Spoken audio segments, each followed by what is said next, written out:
My first guest is Mike DeLucia, a teacher at Clarkstown South and the author of a book, Boycott the Yankees.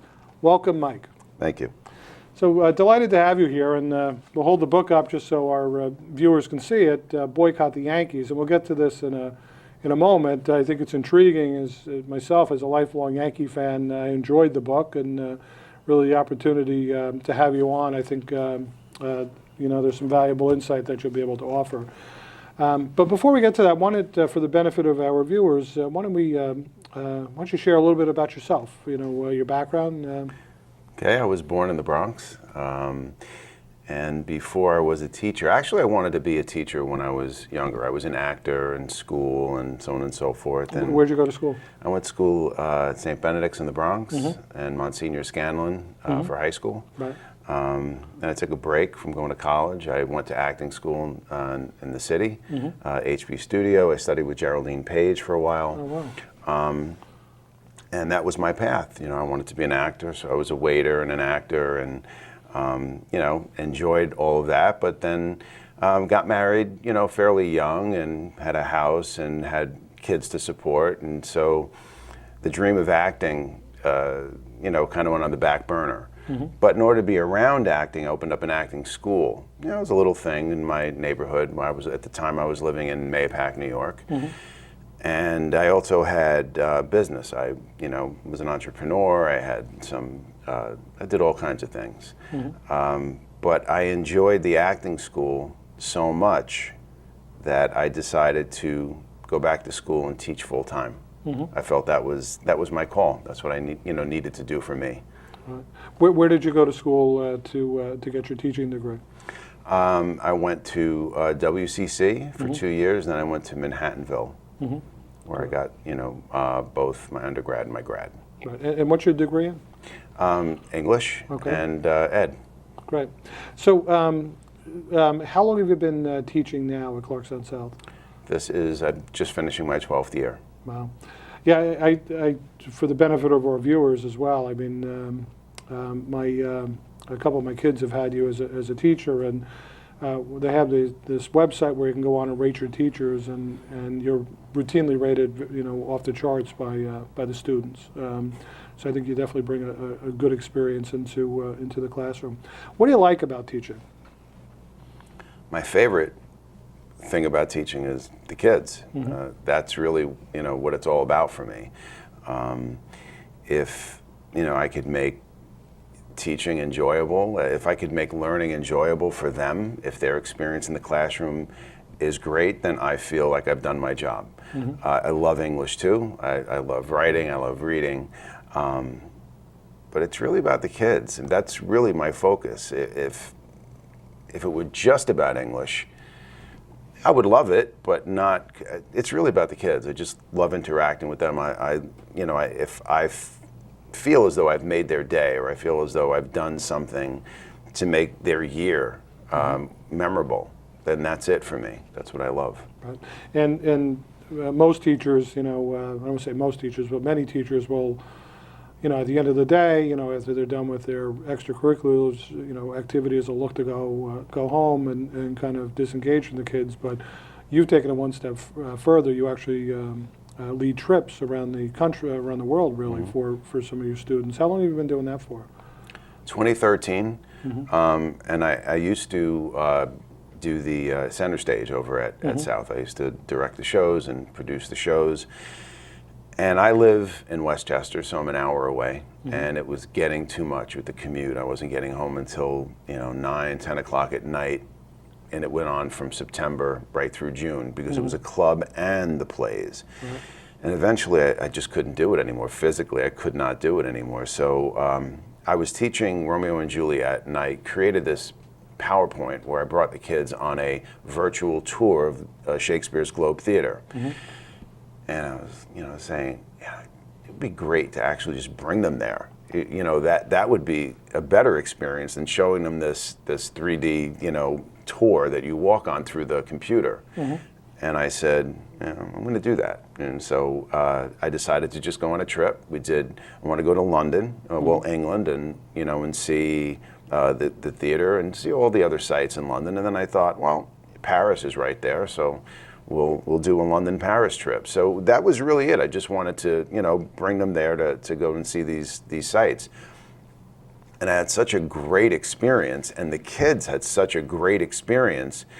When I came back, I said, I want to make a club out of this. So I, you know, put together, you know, a plan on, well, what it would take, how can I get, you know, a lot of kids to be part of it, and, you know, how to teach them about saving money, and what kind of fundraisers they can do. And so it's just evolved from there. Since that time, we've gone to Costa Rica a couple of times. We've been to Italy twice, Greece, Spain, and next year we're going to Ireland, Scotland, and England. Wow. So, yeah, it's a great highlight. I know my son attended one of those trips, and my daughter is going to be on your trip next year. So, but let's move on to your book, Boycott the Yankees. And I have to admit, when I first saw this book,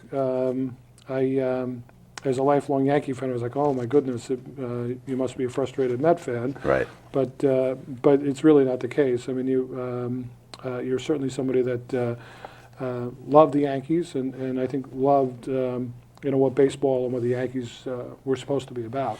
Why'd you write the book? Frustration, and because I love the Yankees, and I love baseball.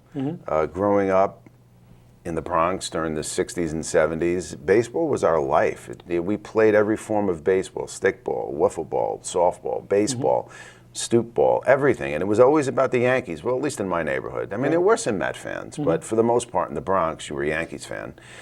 And just the whole experience of going to Yankee Stadium, and you know, my father would bring us, my uncle would bring us. You know, when we got a little bit older, we'd even go down on our, you know, on our own. We'd take the subway down. It was something that was just part of our life. It was part of our family. Even my mom used to go down when she was young. She lived in Harlem, and she used to, you know, go see Yankee games, and she would wait for them and have her autograph book. So it was a dialogue that went on in my family. And, you know, we went through the tough times with the Yankees during the 60s, at the end of Mickey Mantle's career with Horace Clarke and Jake Gibbs and those horrible teams, and the Mets won the World Series in '69. It was awful because the Met fans were, you know, sticking it to us all the time.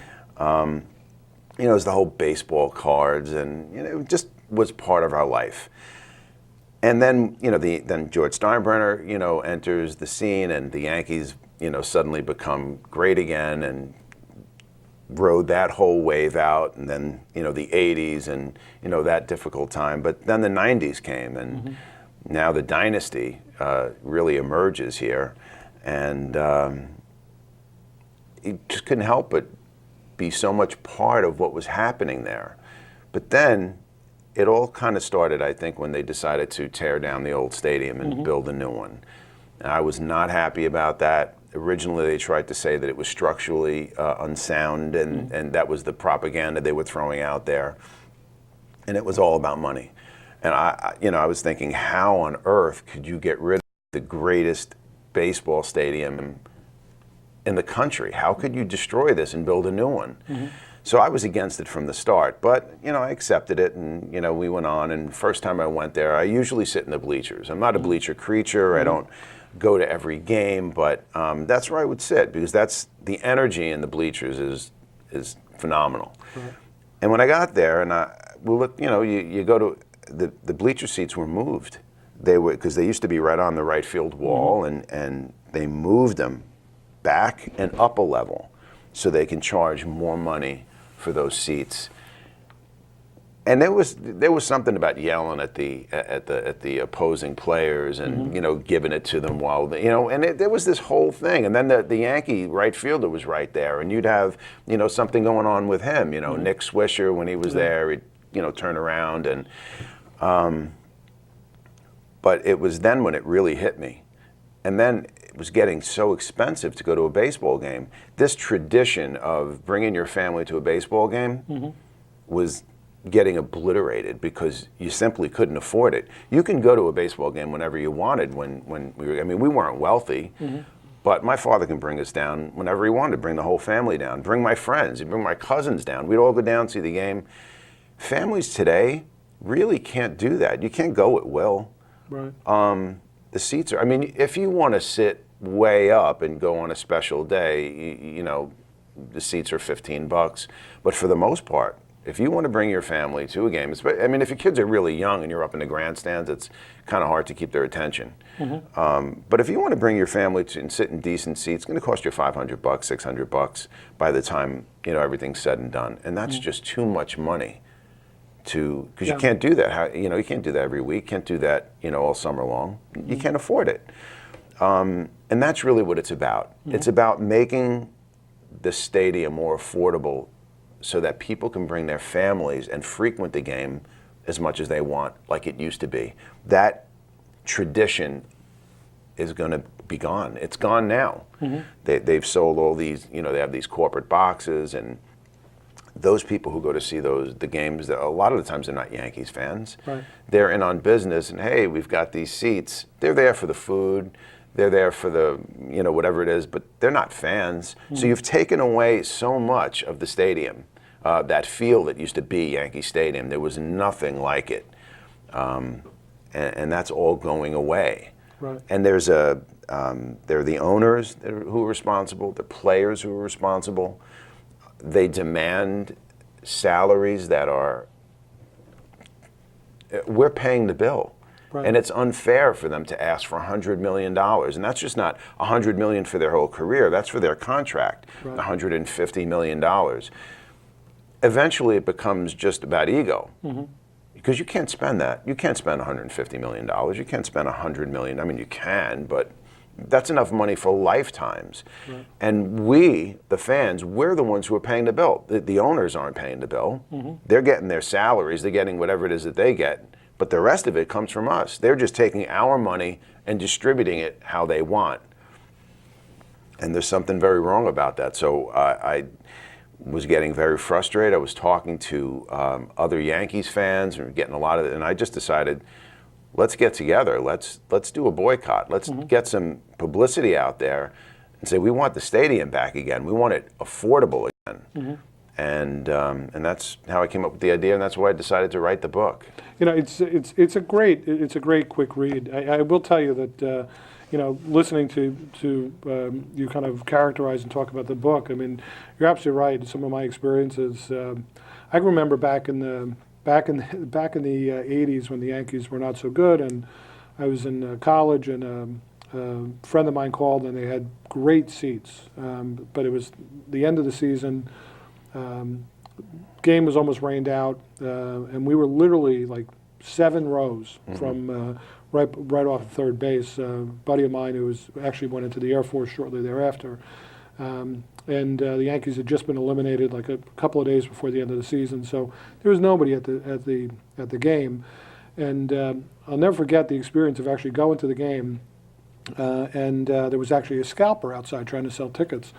And I remember telling my friend, it was like, you know, he's not going to sell any tickets. I mean, they're eliminated. It was a lousy day. They weren't even certain they were going to get the game in. But lo and behold, they did. And the end of the first inning, the scalper comes in, and he sits in the front row off of third base, and we're about 7 rows back. And the scalper proceeds to heckle Gene Michael, who was the third base coach for the Yankees, literally for about 4 innings. Just, hey, Gene Michael, hey, Gene Michael. Every time Michael came out, you know, for the bottom half of the inning. And it was funny because the experience was, and I'm sure others have probably had similar experiences, but, you know, that was the baseball at the time. He's heckling him for like 4 innings. He could have called him every name in the book, and he waited for Gene Michael finally to turn around in the 5th inning where he cursed him out. Which, Gene Michael cursed him out? No, the fan did? The fan cursed out Gene Michael for whatever reason, and he got up and he left. But it's like that type of dynamic where you know, New York fans are kind of known for, but kind of the razzing back and forth or whatever else, and that's changed. It really has changed. And I'll give you one other experience I had in the old stadium. Actually, going to the World Series, it's exactly what you talked about. I went to the 2000 World Series, the Subway Series, with the Mets, the extra inning game, and our seats were right behind the Kodak sign in left field. And right behind us sat, or right next to us sat Pavel Bure, who was a hockey player, you know, who was active at the time. And there were folks that were with him, and it was abundantly clear that within an inning that they had no idea. they weren't Yankee fans, they weren't Met fans, they were just there for the experience. Right. And unfortunately, and you know, they literally were rooting for the Yankees for half the game, the Mets half the game. It's just they were just there for the experience, and that's what the stadium, unfortunately, I think in very many ways has become. You have your diehards that'll still go, and they'll have their small ticket packages where, you know, maybe they'll pick up, you know, 6, 8, 10 games because that's all that they can afford.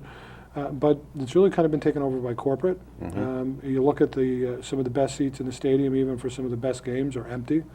And just having grown up as a Yankee fan and having experienced the stadium in the 70s and the 90s, you know, with the dynasty, and the 80s and the lean time, you know, it's very different. You go to a game now. So hopefully your message gets across, certainly through this book and efforts to kind of have people really kind of speak about the way baseball used to be, the way the Yankees used to be, and certainly hopefully we'll return to a time when baseball will be, you know, more for the fans, you know, than it's ever been before. Yeah, I talk about the owners, and I also talk about the players.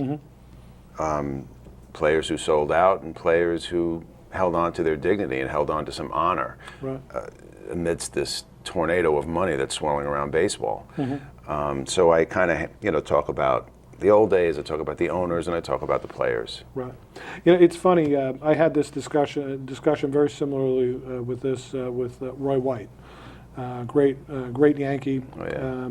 Up in my office, you know, here in Town Hall, I've got a number of photos on a side desk, and I had the opportunity through a couple of different fundraisers to bring some of the former Yankees in, so Bucky Dent, Roy White, amongst others. And I remember Roy coming to a fundraiser that we had for charity, and he took a nominal stipend, you know, for travel or what have you.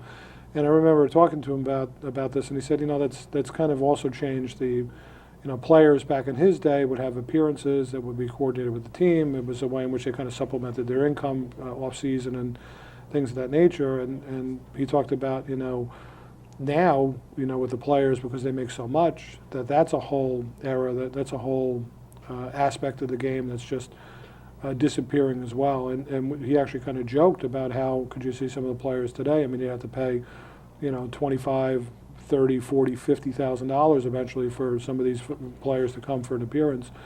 You know, and it's just it's changed. It's absolutely changed, and it's a sad aspect of what we're seeing with Major League Baseball and football, frankly. Yeah, it's all of them. I was hoping that, you know, I just didn't want to boycott the Yankees. I wanted it to start here and then spread, because certainly the Yankees are so famous that if that news got out, I was hoping that it would be across, like boycott Boston, you know, boycott, you know, the Mets, boycott, you know, Toronto. Just I wanted it to just go across Major League Baseball, so that eventually Major League Baseball would have to listen if people were boycotting everywhere, because we are the ones, again, who pay for everything, whether it's through cable, going to the stadium, you know, just in every way the money comes from us. Advertisers are paying all the money they're paying because we're watching. If we just stopped watching, the Yankees wouldn't get as much money. It's not even the Yankees, everybody, they wouldn't get the money. Once you start messing with the money, then all of a sudden they'll listen to you. Right. You know, they say, oh, it's all about the fans, and we do it all for the fans, and it's not. That's the that's a fairy tale. It's business.